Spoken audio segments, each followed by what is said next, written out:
The letter arrived on a rainy Thursday morning. No return address, no sender's name.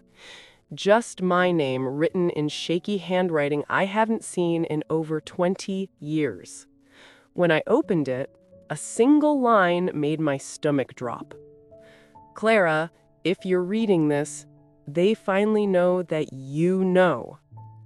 I didn't even realize I was trembling until the paper slipped from my hands.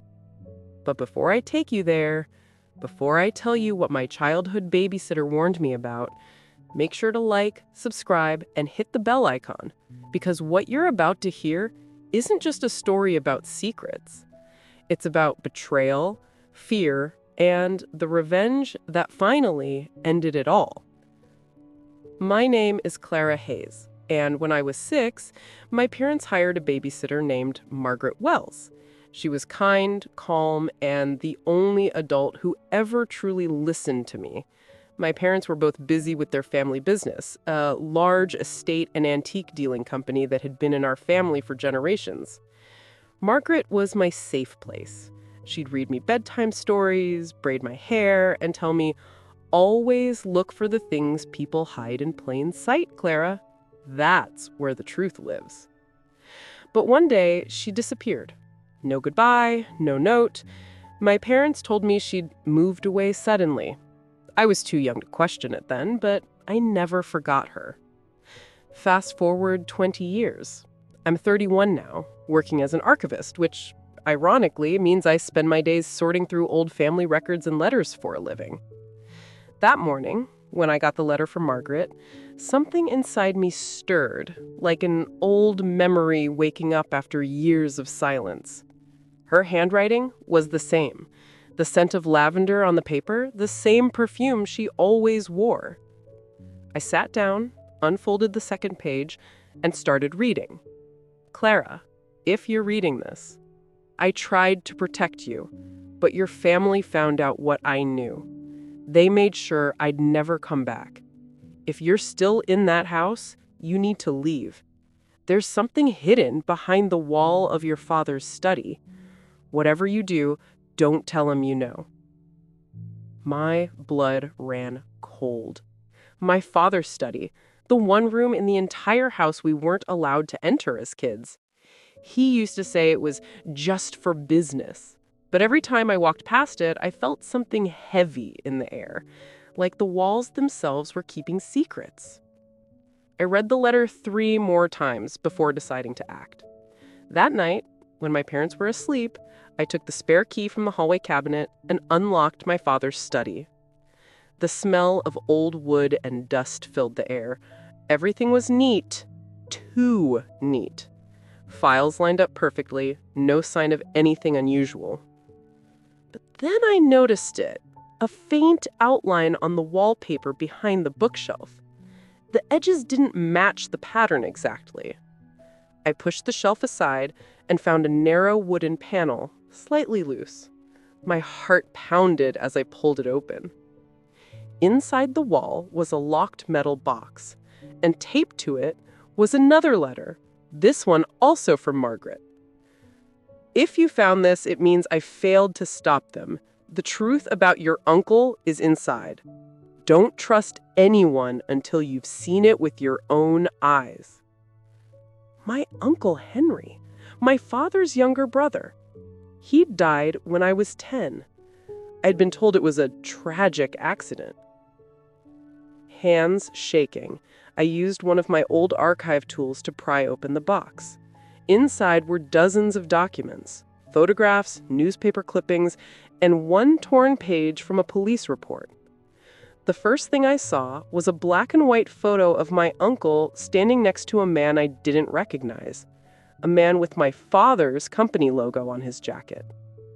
The newspaper headline read, "Local business partner found guilty in art forgery scandal." I scanned the report again.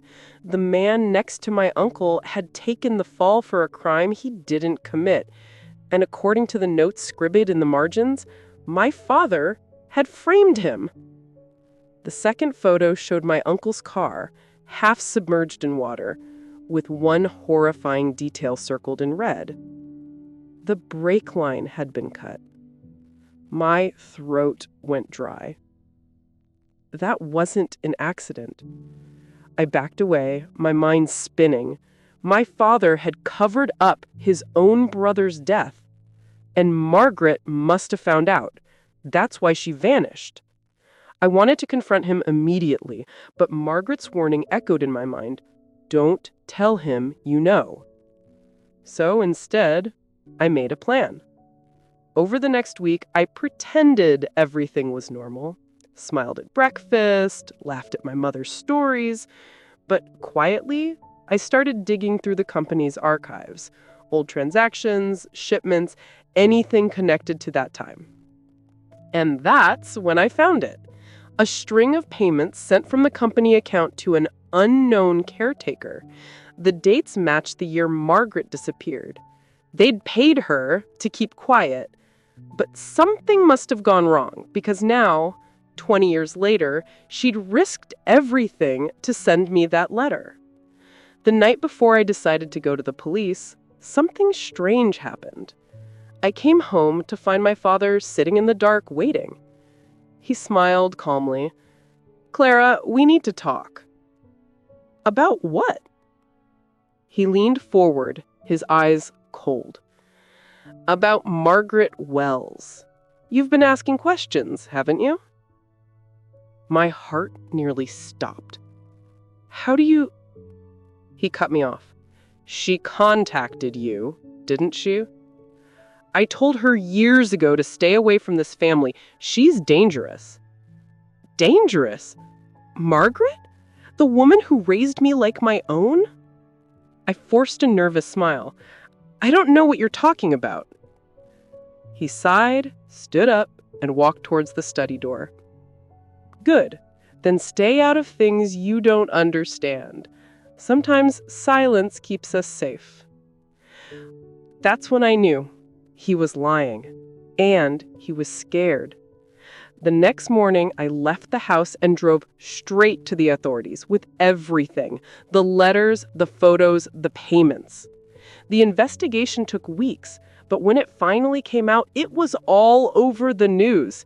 Family business empire exposed, decades of fraud and a hidden death uncovered. My father was arrested. The company collapsed. And Margaret, she finally came forward. She'd been living under a different name all these years. She told me she had tried to protect me after discovering what really happened to my uncle, and when she refused to stay quiet, my parents threatened her life. I met her last month for coffee.